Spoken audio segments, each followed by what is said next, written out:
नमस्कार। आज के व्याख्यान में हम तांबे के कीड़े एकांकी के लेखक भुवनेश्वर के जीवन परिचय के बारे में चर्चा करेंगे।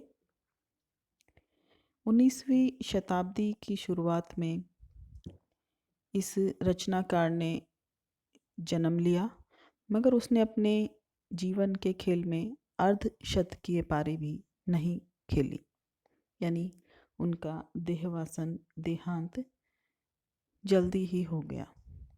मगर इतनी छोटे से जीवन में उन्होंने ऐसे अनेक कमाल कर दिखाए कि हिंदी भाषा के उपन्यास सम्राट प्रेमचंद जी ने इस रचनाकार को भविष्य का रचनाकार मान लिया। इसकी एक खास वजह यह थी कि वह अपने रचनाकार से बहुत आगे की सोच रखने वाले लेखक थे। ये लेखक थे भुवनेश्वर। उनकी अब तक प्राप्त 12 कहानियों में से 9 और अब तक प्राप्त 17 नाटकों में से 9 मुंशी प्रेमचंद जी द्वारा स्थापित हंस पत्रिका में ही प्रकाशित हुए हैं। भुवनेश्वर की पहली और एकमात्र प्रकाशित किताब कारवां की पहली समीक्षा भी स्वयं प्रेमचंद जी ने ही लिखी थी। लेकिन भुवनेश्वर मात्र एक कहानीकार अथवा एकांकीकार ही नहीं थे, वरन एक उत्कृष्ट कवि और मारक टिप्पणीकार भी थे। अपने संपूर्ण जीवन काल में वे कभी भी दबी जबान से बोलते हुए नहीं देखे गए। उनका स्वर हमेशा ही मुखर रहा। उनकी अंग्रेजी की 10 कविताओं में सत्य कथन की अघोर हिंसा का जो हाहाकार है, वह हिंदी कविता के तत्कालिक छायावादी वातावरण के बिल्कुल विपरीत एवं नई दिशा देने वाला है। भुवनेश्वर ने एक रात और डाकमुंशी जैसी कहानियाँ भी लिखी, जिसमें प्रेमचंद के चरित्रवाद और घटनात्मक कथानकवाद का एक तोड़ प्रस्तुत किया गया है। उनकी भेड़िया कहानी हृदय को झकझोर देने वाली कहानी है और वर्तमान जीवन में बहुत अधिक सटीक प्रतीत होती है। भेड़िया कहानी के माध्यम से उन्होंने गलाकाट प्रतियोगिताओं की एक झांकी प्रस्तुत की है, जिसमें वह व्यक्ति अपने अस्तित्व को बचाए रखने के लिए दूसरे अपने प्रियजन की बलि देने से जरा भी नहीं हिचकता है। उनकी प्रसिद्ध नाटक तांबे के कीड़े में संवादों के होते हुए भी संवादात्मकता का पूर्णतया लोप है, यानी एक नई उन्होंने शुरुआत अपने लेखन के माध्यम से, अपनी इस एकांकी के माध्यम से करने का सकारात्मक प्रयास किया है। भुवनेश्वर हिंदी के एक उपेक्षित और भुलाए हुए लेखक हैं, जिन्होंने जितना कुछ हिंदी के लिए किया, उसे जो एक नई दिशा दी, उसकी तुलना में उनकी जो स्थान है वो हिंदी में स्थापित नहीं हो पाया। लेकिन भुवनेश्वर जी के रचना को आज भी हम पढ़ें तो ऐसा लगता है कि अपने समय के 100 साल बाद वह और अधिक प्रासंगिक और आधुनिक नज़र आते हैं। और शायद आगे जैसे जैसे समय व्यतीत होगा, उनका जो लेखन है वो और अधिक प्रासंगिक होता जाएगा। इस तरह से हम देखें तो भुवनेश्वर हर पीढ़ी के बाद में आने वाली पीढ़ियों के लेखक हैं। उनकी रचनाओं के अनुशीलन से यही धारणा बनती है कि पश्चिम के आधुनिक साहित्य का उन्होंने अच्छी तरह से अध्ययन किया था। वे इब्सन, लॉरेंस और फ्रायड के प्रति अनुरक्त प्रतीत होते हैं। जिंदगी की उन्होंने करवाहट, तीखेपन, विकृति और विद्रूपता को बहुत नज़दीक से देखा। संभवतः यही कारण है कि आसपास के समाज के प्रति उनके मन में एक प्रबल आक्रोश और उग्र विद्रोह की भावना हमें दिखाई देती है, जो कि रचनाओं के माध्यम से अभिव्यक्त हुई है। भुवनेश्वर ने हिंदी पाश्चात्य शैली की एकांकी की परंपरा को अपनाया और उसे आगे बढ़ाने का कार्य किया। उनकी यदि हम रचनाओं के बारे में चर्चा करें तो उनकी प्रथम रचना श्यामा एक वैवाहिक विडंबना हंस पत्रिका में दिसंबर 1933 के अंक में प्रकाशित हुई। इसके बाद उनकी अन्य एकांकी रचनाएं शैतान और प्रतिभा का विवाह, रहस्य, रोमांच, लॉटरी इत्यादि भी हंस में प्रकाशित हुए। इन्हें संग्रहित करके सन 1956 यानी काफ़ी सालों के बाद कारवां नामक एक शीर्षक देकर उन्हें पुनः प्रकाशित किया गया। हिंदी साहित्य के जो विद्वान हैं उनकी एकांकियों पर पश्चिम की एकांकी शैली की छाप मानते हैं। विषय वस्तु और समस्या के विश्लेषण की दृष्टि से बुद्धिवादी नाटककारों इब्सन और शॉ का प्रभाव उनकी रचनाओं में हमें दिखाई देता है। भुवनेश्वर के और भी एकांकी प्रकाशित हुए हैं, जैसे कि मृत्यु 1936 में हंस में ही प्रकाशित हुआ, हम अकेले नहीं हैं तथा 8:15 बजे, स्ट्राइक और ऊसर हंस में 1938 में प्रकाशित हुई।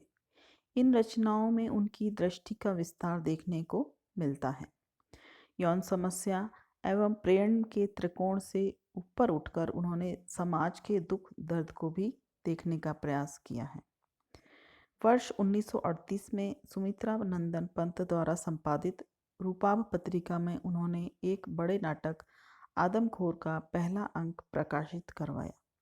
इसमें उन्होंने जीवन की कटु वास्तविकताओं के उद्घाटन का घोर यथार्थवादी दृष्टिकोण अपनाया है। यानी ये प्रेमचंद से सर्वथा अलग, हालांकि प्रेमचंद की भी अंतिम रचनाएं जो थी वो आदर्शोन्मुख न होकर यथार्थोन्मुख अधिक थी, लेकिन भुवनेश्वर जो थे वो शुरू से ही यथार्थवादी दृष्टिकोण लेकर चले थे। 1940 में उन्होंने गोगोल के प्रसिद्ध नाटक इंस्पेक्टर जनरल को लगभग 1.25 घंटे की एकांकी के रूप में प्रस्तुत किया था। कठपुतलियाँ एक प्रतीकवादी शैली में लिखा गया। उसके बाद अपनी प्रयोगात्मक रचनाओं के अनंतर भुवनेश्वर की नाट्यकला परिपक्व रूप से देखने को हमें मिलती है। फोटोग्राफर के सामने वर्ष 1945 में तथा तांबे के कीड़े 1946 में लिखा गया नाटक है। तांबे के कीड़े में और फोटोग्राफर के सामने दोनों में ही मनुष्य की बढ़ती हुई अर्थलोलुपता का उद्घाटन किया गया है। 1948 में इतिहास की केंचुल इन्होंने एकांकी लिखी और तदंतर इन्होंने कुछ ऐतिहासिक एकांकियाँ भी लिखी जो प्रकाशित हुई, जैसे कि आज़ादी की नींव, जेरूसलम, सिकंदर, अकबर, चंगेज खां इत्यादि। इन रचनाओं में उनका राष्ट्रीयता का स्वर भी हमें साफ सुनाई देता है। भुवनेश्वर की अंतिम कृति जो थी वो थी सीओ की गाड़ी। यह अंतिम कृति सन 1950 में प्रकाशित हुई। भुवनेश्वर प्रसाद श्रीवास्तव हिंदी के प्रसिद्ध एकांकीकार, लेखक और कवि हैं। सही मायनों में भुवनेश्वर साहित्य जगत में एक ऐसा नाम है जिन्होंने अपने छोटे से जीवन काल में लीक से हटकर एक अलग किस्म का साहित्य सृजन किया। भुवनेश्वर ने मध्य वर्ग की विडंबनाओं को कटु सत्य के प्रतीक रूप में उकेरा। उन्होंने आधुनिक एकांकियों के जनक होने का गौरव भी प्राप्त हुआ। एकांकी, कहानी, कविता और समीक्षा जैसी कई विधाओं में भुवनेश्वर ने साहित्य को एक नए तेवर, नई दिशा देने वाली रचनाएं प्रदान की। वे एक ऐसे साहित्यकार हैं जिनमें अपनी रचनाओं में आधुनिक संवेदनाओं को नई परिपाटी देने का कार्य किया। इसका एक उदाहरण हम मान सकते हैं कि प्रेमचंद जैसे साहित्यकार ने भी इन्हें, जैसे कि मैंने आपको पूर्व में बताया, भविष्य का साहित्यकार माना है, क्योंकि इनकी सोच जो थी वो बहुत आगे की सोच थी। उनकी रचनाएं आश्चर्यजनक रूप से भूतकाल से न जुड़कर भविष्य के साथ ज़्यादा प्रासंगिक होती हैं। यदि हम तांबे के कीड़े एकांकी का अध्ययन करेंगे तो हमें लगेगा कि यह जब लिखा गया उतना उस समय प्रासंगिक होगा, लेकिन वर्तमान समय में ये उससे भी ज़्यादा हमें प्रासंगिक नज़र आता है। और ऐसा इनकी केवल एक कृति के साथ नहीं बल्कि ज़्यादातर कृतियों के साथ है। इसीलिए उनको भविष्य का रचनाकार कहा गया। कारवां की भूमिका में स्वयं भुवनेश्वर ने लिखा है कि विवेक और तर्क तीसरी श्रेणी के कलाकारों के चोर दरवाजे हैं। उनका यह मानना उनकी रचनाओं में स्पष्टतया दृष्टिगोचर भी होता है। अब यदि हम इनके जीवन और जन्मस्थली और इनकी शिक्षा दीक्षा के बारे में बात करें तो इनका जन्म उत्तर प्रदेश के शाहजहाँपुर के कैरूगंज यानी खोया मंडी में 20 जून 1910 में एक परिवार में हुआ था। बचपन में ही अचानक इनकी माँ की मृत्यु हो जाने पर इनकी आसपास की परिस्थितियाँ अचानक से बदल गई। इंटरमीडिएट का ये विद्यार्थी शाहजहाँपुर को अलविदा कहकर इलाहाबाद चला गया। उस समय के भुवनेश्वर का बौद्धिक ज्ञान, हिंदी अंग्रेजी भाषाओं पर समान अधिकार, इंसानी रिश्तों को समझने की अद्भुत नज़रिया समकालीन लेखकों के लिए अचरज से कम नहीं था। परंतु व्यक्तिगत रूप से यदि हम देखें तो भुवनेश्वर का जीवन अभावों और कठिनाइयों का मिला जुला रूप था। इलाहाबाद, बनारस, लखनऊ व अन्य जिलों में भटकते हुए भुवनेश्वर के लिए मित्र मंडली के घर आसरा और कठिनाइयों का चोले दामन का साथ रहा। लेकिन इसके साथ ही परेशानियों के साथ साथ इन्होंने अपनी साहित्यिक यात्रा को अनवरत जारी रखा। एक बार कहते हैं कि प्रेमचंद ने इनको ये राय भी दी कि आप अपने लेखन में कटुता को कम करने का प्रयास करें, जिस पर उन्होंने कहा कि इस कटुता के उपज के पीछे जो भी कारण हैं उनकी भी पड़ताल होनी चाहिए। शायद यही कारण वो तमाम विसंगतियाँ थी जिसका सामना उन्होंने अपने जीवन में किया था। 47 वर्ष की आयु में 1957 में लखनऊ स्टेशन पर भुवनेश्वर ने दुनिया को अलविदा कह दिया।